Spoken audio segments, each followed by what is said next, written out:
नमस्कार साथियों। तो जैसे कि आप सभी जानते हैं कि आरपीएफ कांस्टेबल का एग्ज़ाम साथियों शुरू है। तो आज के इस वीडियो में हम देखेंगे कि साइंस और जीके के टॉप 50 क्वेश्चन जो दोस्तों आपके आगामी आने वाले शिफ्ट के लिए काफ़ी मोस्ट इम्पॉर्टेंट प्रश्न है। तो अगर आपका आगामी आने वाले शिफ्ट में एग्ज़ाम है तो साथियों इस वीडियो को अंत तक देखकर ज़रूर जाना, आपको काफ़ी यहाँ से हेल्प मिलेगा। तो चलिए साथियों वीडियो को शुरुआत करते हैं। साइंस और जो जीके हैं उनके टॉप 50 क्वेश्चन को यहाँ पे हम देखते हैं। तो आपके सामने क्वेश्चन नंबर पहला है कि बाह्य चुंबकीय प्रभावों से वैज्ञानिक यंत्रों की रक्षा की जाती है, तो किसके द्वारा की जाती हैं? तो ये साथियों लोह कवर में रखकर की जाती हैं। तो आंसर को आप लोग ध्यान रखेंगे, मोस्ट इम्पॉर्टेंट प्रश्न है तो आपसे पूछ सकता है। ये सभी क्वेश्चन आपको बता दूं कि प्रीवियस ईयर क्वेश्चन है और मैं उसको वन लाइनर फॉर्मेट में आप सभी को सुपर फास्ट बताने वाला हूँ। अगला है कि फाइकोलॉजी के तहत विज्ञान की किस शाखा का अध्ययन किया जाता है? तो फाइकोलॉजी में हम शैवाल का अध्ययन करते हैं, तो इसको याद रखेंगे, मोस्ट इम्पोर्टेंट प्रश्न है। अगला क्वेश्चन देखिए, क्वेश्चन नंबर 3 है कि किस विटामिन में कोबाल्ट पाया जाता है? तो कोबाल्ट जो है आपको विटामिन B12 में पाया जाता है। आपको बताना है कि विटामिन B12 का जो रासायनिक नाम है वो क्या है, तो आप लोग बताइएगा। अगला है कि मेनिंजाइटिस जो है नामक रोग शरीर के कौन से अंग प्रभावित होता है? तो मोस्ट इम्पॉर्टेंट प्रश्न है। तो मेनिंजाइटिस में जो है आपको मस्तिष्क प्रभावित होता है। क्या प्रभावित होता है? मस्तिष्क।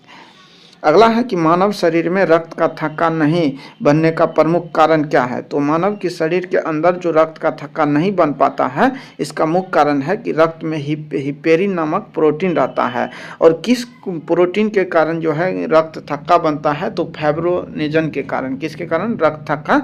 फाइब्रोनेजन के कारण बनता है। तो आप लोग इसको ध्यान रखेंगे। साथियों अगला क्वेश्चन है कि चाय बनाने के लिए विद्युत द्वारा केतली में पानी क्या किया जाता है? तो पानी कन्वेक्शन द्वारा गर्म होता है। तो ऑप्शन नंबर कन्वेक्शन को आप लोग ध्यान रखेंगे कि चाय बनाने के लिए विद्युत द्वारा केतली में कन्वेक्शन होता है।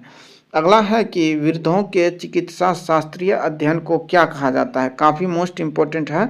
तो वृद्धों के जो चिकित्सा शास्त्रीय अध्ययन है इसे हम कहते हैं गेरियाट्रिक्स। क्या कहते हैं? गेरियाट्रिक्स कहते हैं। आगे बढ़ते हैं अगले क्वेश्चन की ओर।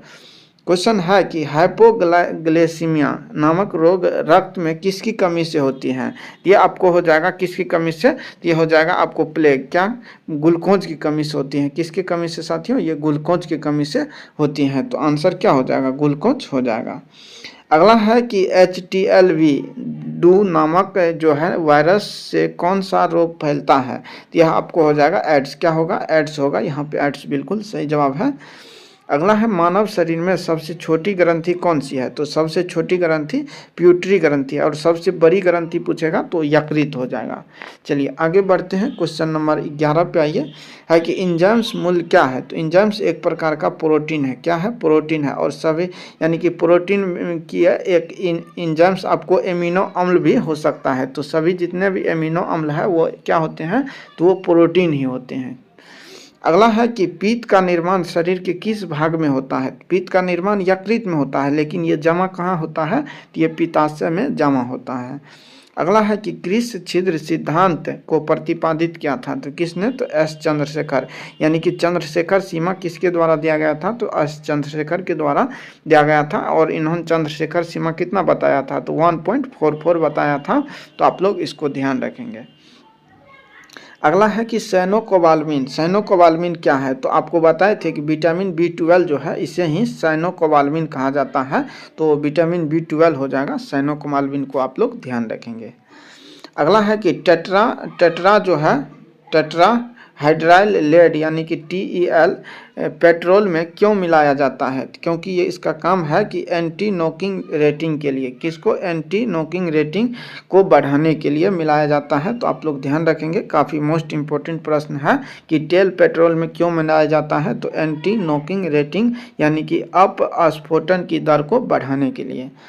अगला है कि हीरे की चमक होती है तो क्यों? तो हीरा जो है पूर्ण आंतरिक परावर्तन के कारण चमकीला होता है। तो काफ़ी मोस्ट इम्पॉर्टेंट प्रश्न है, तो आप लोग इसको याद करके जाएंगे।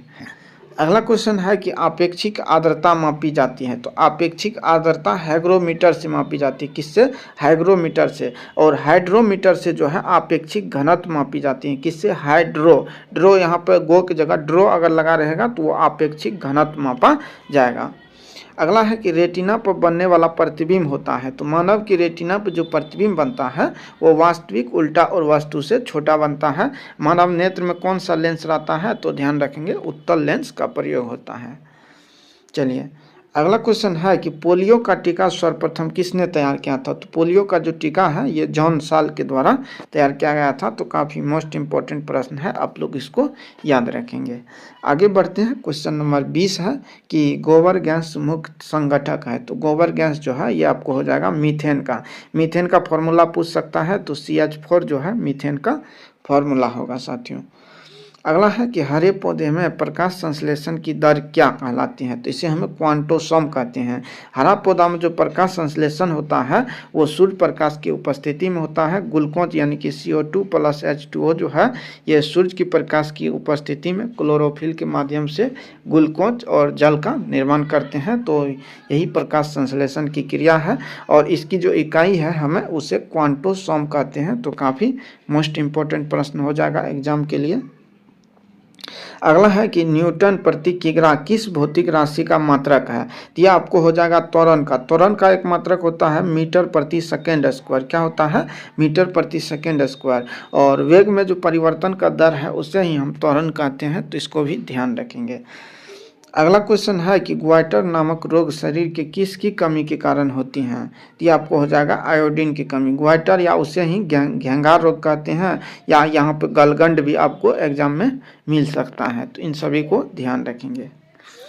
अगला है कि वायरोलॉजी में किसका अध्ययन किया जाता है? तो काफ़ी मोस्ट इम्पोर्टेंट है। तो वायरोलॉजी में जो है हम विषाणु का अध्ययन करते हैं। किसका करते हैं साथियों? विषाणु का। चलिए अगला नेक्स्ट क्वेश्चन है, काफ़ी मोस्ट इम्पॉर्टेंट है कि विटामिन C का रासायनिक नाम क्या है? तो ये आपको हो जाएगा एस्कॉर्बिक। क्या हो जाएगा? एस्कॉर्बिक एसिड हो जाएगा। क्वेश्चन पूछेगा कि विटामिन C की कमी से बीमारी कौन होती है? तो ये आपको हो जाएगा एस्कर्वी बीमारी होती है। और इसमें क्या होता है? तो मसूड़ा से खून आता है। अगला है कि सामान्य व्यक्ति का अनुशीलक रक्तदाब क्या होता है? तो ये 80 mmHg होता है। यानी कि उधर से जो रिटर्निंग प्रेशर होता है 80 होता है और इधर से जाने वाला प्रेशर जो होता है 120 होता है। ये सिस्टोलिक प्रेशर हो गया। और एक 80 क्या है? तो डायस्टोलिक प्रेशर है। तो आप लोग ध्यान रखेंगे, पूछ सकता है कि सिस्टोलिक प्रेशर कितना होता है? तो 120। डायस्टोलिक प्रेशर कितना होता है? तो 80। इनको ध्यान रखेंगे। अगला है कि श्वेत प्रकाश के वन क्रम में प्रिज्म द्वारा सर्वाधिक विचलित होने वाला रंग कौन सा है? तो काफ़ी मोस्ट इम्पोर्टेंट है। तो ये आपको हो जाएगा बैगनी रंग का जो है विचलन सबसे अधिक होता है और सबसे कम विचलन आपको हो जाएगा लाल रंग का। अगला क्वेश्चन है कि केलोमल क्या होता है? तो केलोमल जो है मर्क्यूरिक ऑक्साइड है। क्या है? मर्क्यूरिक ऑक्साइड जो है केलोमल है। तो आप लोग इसको ध्यान रखेंगे। अगले क्वेश्चन की ओर बात करूं तो क्वेश्चन नंबर 29 देखिए कि झूठा सोना कहलाता है। तो झूठा सोना जो है Fe2 यानी कि फेरस सल्फेट को कहते हैं। किसको? फेरस सल्फाइड को हम, या आयरन सल्फाइड को जो है उसे ही हम झूठा सोना के नाम से जाने जाते हैं, या इसे आयरन पायराइट भी कहते हैं। तो आप लोग इसको ध्यान रखेंगे और इसका फॉर्मूला होता है साथियों Fe2। चलिए आगे क्वेश्चन बढ़ते हैं। क्वेश्चन नंबर 30 है कि प्रोकैरियोटिक जूस में पाए जाने वाला एंजाइम्स कौन सा है? तो ये आपको हो जाएगा ट्रिप्सिन हो जाएगा। तो इसको ध्यान रखेंगे। अगला है कि आंतों में प्रोटीन को एमिनो अम्ल में अपघटित करने वाला उत्प्रेरक कौन सा है? तो ये पेप्सिन है। पेप्सिन एंजाइम्स के कारण ही प्रोटीन का पाचन होता है। तो आप लोग ध्यान रखेंगे, काफ़ी मोस्ट इम्पोर्टेंट प्रश्न है। अगला है कि एस्ट्रो-डी क्या है? तो एस्ट्रो-डी काफ़ी मोस्ट इम्पोर्टेंट है। स्टार लगाइए आप लोग कि ब्रह्मांड के विकास का अध्ययन करने वाला पहला जो है ये जापानी एक्सरे उपग्रह है। तो आप लोग ध्यान रखेंगे, एस्ट्रो-डी पूछ सकता है क्या है? तो ये ब्रह्मांड के विकास का अध्ययन करने वाला जापानी एक्सरे उपग्रह है। अगला है कि ध्रुव तारा आकाश में एक ही स्थान पर दिखाई देता है जबकि अन्य तारे नहीं, इसका कारण क्या है? इसका कारण है कि ध्रुव तारा पृथ्वी के घूर्णन के अक्ष के दिशा में स्थित होना। तो काफ़ी मोस्ट इम्पॉर्टेंट है, आप लोग इसको ध्यान रखेंगे साथियों। क्वेश्चन नंबर देखिए 34 है कि मनुष्य का हृदय सामान्यतः प्रति मिनट कितनी बार स्पंदन करता है? तो ये आपको हो जाएगा 72 बार। कितना बार? 72 बार। अगला है कि स्फेग्मोमेनोमीटर यंत्र से क्या नापते हैं? तो ये आपको हो जाएगा रक्त दाब जो है स्फेग्मोमेनोमीटर से हम नापते हैं। चलिए साथियों बढ़ते हैं। अगला क्वेश्चन कि सन 1902 में कार्ल लैंडस्टीनर ने किसकी खोज की थी? तो काफ़ी मोस्ट इम्पोर्टेंट है, तो ये आपको हो जाएगा रक्त समूह की। किसकी होगी? रक्त समूह की मोस्ट इम्पोर्टेंट प्रश्न है। अगला है कि समुद्र जल का नीला क्यों दिखाई देता है? तो समुद्र जल का आपसे पीएच मान पूछा जाएगा, तो समुद्र जल का पीएच मान 8.4 होता है। कितना होता है? 8.4 होता है। और ये नीला क्यों दिखाई देता है? तो ये आपको हो जाएगा प्रकाश के प्रकीर्णन के कारण। किसके कारण साथियों? प्रकाश के प्रकीर्णन के कारण। तो इसको हम ध्यान रखेंगे।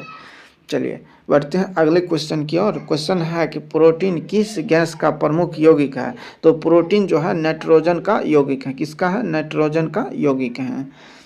अगला है कि जो इथोलॉजी में किसका अध्ययन किया जाता है? तो साथियों इथोलॉजी में जो है जानवर के व्यवहारों का अध्ययन किया जाता है। किसका? तो जानवर के व्यवहारों का अध्ययन किया जाता है इथोलॉजी में। काफ़ी मोस्ट इम्पोर्टेंट है। अगला क्वेश्चन है कि नोबेल पुरस्कार से सम्मानित होने वाली विश्व की पहली महिला विज्ञान के क्षेत्र में थी, वह कौन थी? तो आपको बताना है। तो ये मैडम क्यूरी थी और इसे 1930 में भौतिक विज्ञान का नोबेल पुरस्कार दिया गया था। तो आपको बताना है कि इसको किस क्षेत्र में या किस खोज के लिए ये नोबेल पुरस्कार दिया है। अगला है कि भारत का स्वदेश निर्मित दूसरी पीढ़ी का पहला उपग्रह कौन सा है? तो भारत में जो स्वदेश निर्मित दूसरी पीढ़ी का उपग्रह है वो है इनसेट 2A। क्या है? इनसेट 2A है। इसको हम याद रखेंगे। अगला है कि सूर्य के प्रकाश की सहायता से शरीर के कौन सा विटामिन का निर्माण होता है? तो विटामिन डी का निर्माण होता है। इसी विटामिन क्वेश्चन पूछेगा कि किस विटामिन को जो है हम अम्ल के नाम से जानते हैं? तो विटामिन डी को। और इसका जो रासायनिक नाम होता है विटामिन डी का कैल्सीफेरॉल होता है। क्या होता है? कैल्सीफेरॉल होता है। और ये इसके कमी से हड्डी संबंधित बीमारी होती हैं, तो आप लोग ध्यान रखेंगे। अगला है कि हेली पुच्छल तारा कितने वर्ष बाद दिखाई देता है? तो यह आपको 76 वर्ष के बाद जो है हेली पुच्छल तारा दिखाई देता है। अगला है कि किन तरंगों की सहायता से चमगादड़ रात में सुरक्षित उड़ती हैं? तो ये आपको हो जाएगा पराश्रव तरंग। यानी कि पराश्रव तरंग होता है एक तरंग यानी कि 3 प्रकार के होते हैं। यानी कि एक हो जाएगा कि जो 20 Hz से कम होगा, यानी कि एक होगा 20 Hz से 20,000 Hz तक। तो 20,000 से 20,000 Hz तक जो होगा वो श्रव होगा। 20 Hz से जो कम होगा वो क्या होगा? अवश्रव होगा।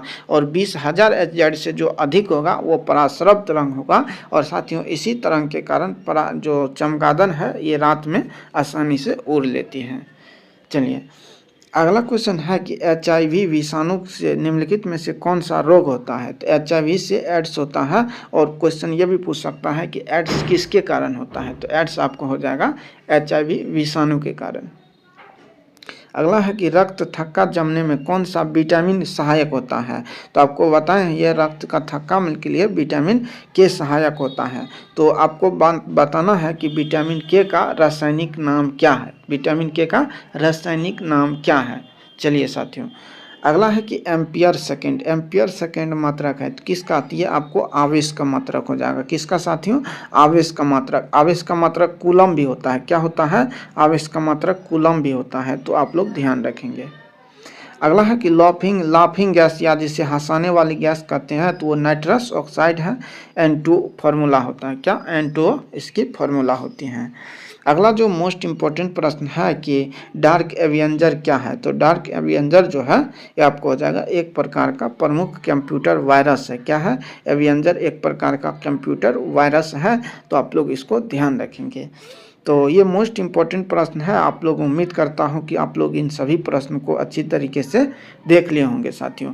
तो कैसा रहा कमेंट बॉक्स में ज़रूर बताइएगा साथियों। इसी तरह अगले वीडियो में आप लोग बने रहिए। आपको बेस्ट जो कंटेंट है मैं आपको इस यूट्यूब चैनल के माध्यम से प्रोवाइड कराऊँगा। तो साथियों थैंक यू। जय हिंद।